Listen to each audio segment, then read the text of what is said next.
دیکھتے تھے سرکار کون آیا، کب آیا، کون نہیں آیا۔ اچھا بات ہے، اپنے تو اپنے رہے، کوئی غیر بھی آتا تھا نا، اس کی غیر حاضری پہ بھی حضور نے پوچھ لی، انج بھی بلا کرتا دیکھ سا۔ آج تو ہم نے اپنوں کو بلا دیا، کوئی آتا ہے تو ٹھیک ہے، نہیں آتا تو پرواہ کوئی۔ اپنے تو اپنے رہے، کلمہ گو تو کلمہ گو رہے، صحابہ تو صحابہ رہے۔ اگر غیروں میں سے بھی کسی کی غیر حاضری ہو گئی، سارے نبیوں کے سرداروں میں اس کے متعلق بھی پوچھ لیا۔ اور بڑا بندہ بھی کون ہے؟ چھوٹا بچہ بھی، چھوٹا وہ یہودی کا بچہ تھا، مشکات المصابیح کے اندر مضمون موجود ہے، یہودی کا بیٹا تھا، آتا تھا پیچھے بیٹھتا، ان کی باتیں سنتا چلا جاتا۔ اور کچھ دن جب نظر نہ آیا تو حضور نے پوچھا صحابہ وہ بچہ نظر نہیں آ رہا؟ ایس دور میں کسی کی مسجد میں عدم حاضری پہ کسی کے بچے پہ نظر آؤ، ہم تو کہتے ہیں کہ بچے نہ ہی عورتیں چڑھ گیا، اے مسیحی شور گردن ساڑیت نمازیں خراب ہو گئی، کسی کا سجدہ خراب ہو رہا ہے، کسی کا رکوع خراب ہو رہا ہے، کسی کا قیام خراب ہو رہا، کسی کے نماز کا خشوع خضوع خراب ہو رہا۔ یہ کون پوچھ رہے ہیں؟ کوئی مولوی پوچھ رہا ہے؟ بولتے نہیں آپ؟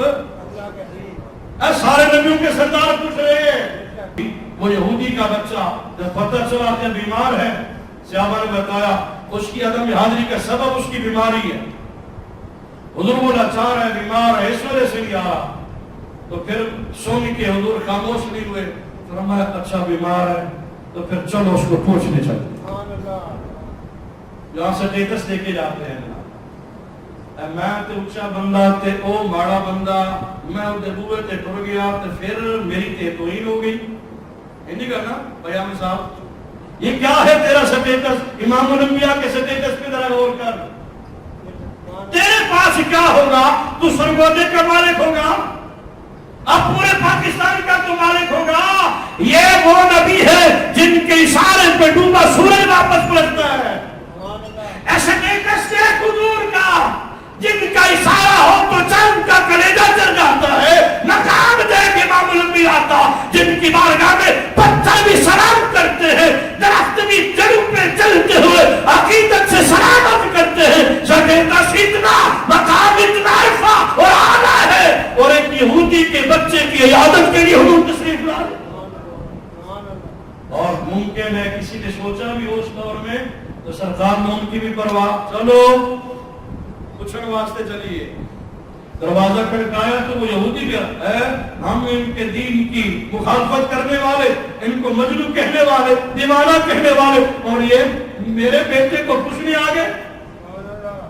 اسی اعلیٰ فرماتے ہیں کہ تیرے خالق کو حق نے جمیل کیا اور تیرے خالق کو حق نے عظیم کہا، کوئی تجھ سا ہوا ہے نہ ہوگا شاہ، تیرے خالق کی حسن و عطا کی کرتا۔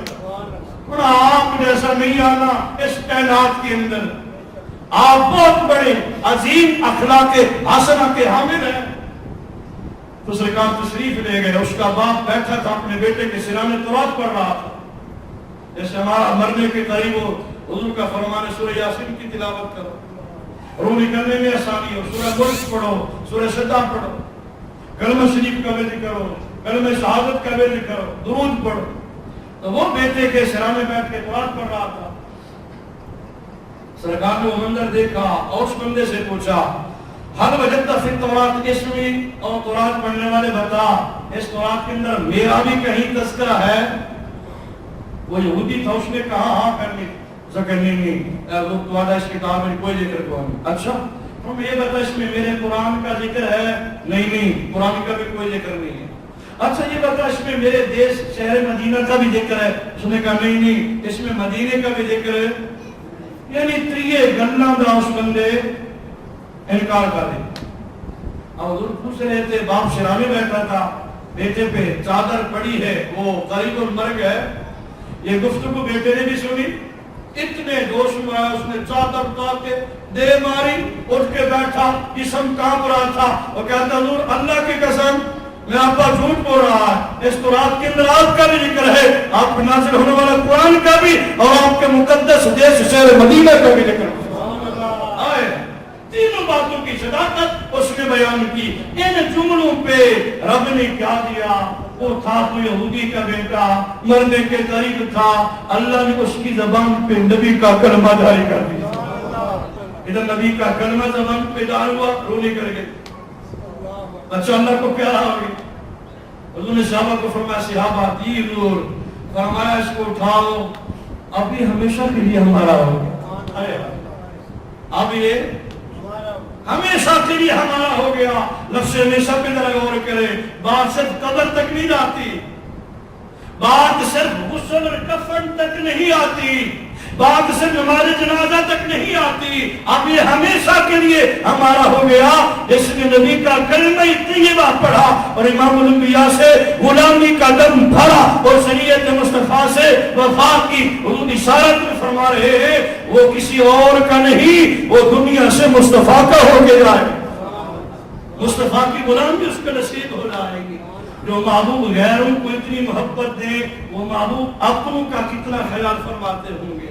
تو ضرورت ہے سارے نبیوں کے سردار کے مقدس اور پاکیزہ اور عظیم جو اخلاق ہے اس کو اپنایا جائے تاکہ اللہ راضی ہو، اللہ کا سونا محبوب راضی ہو، اور سجدے کی جو لذت اور مٹھاس ہے وہ زیادہ سے زیادہ امام الانبیاء کی تعلیمات پہ عمل کرنے کی بدولت ہمیں نصیب ہوں. آمین بجاہ طٰہٰ و یاسین.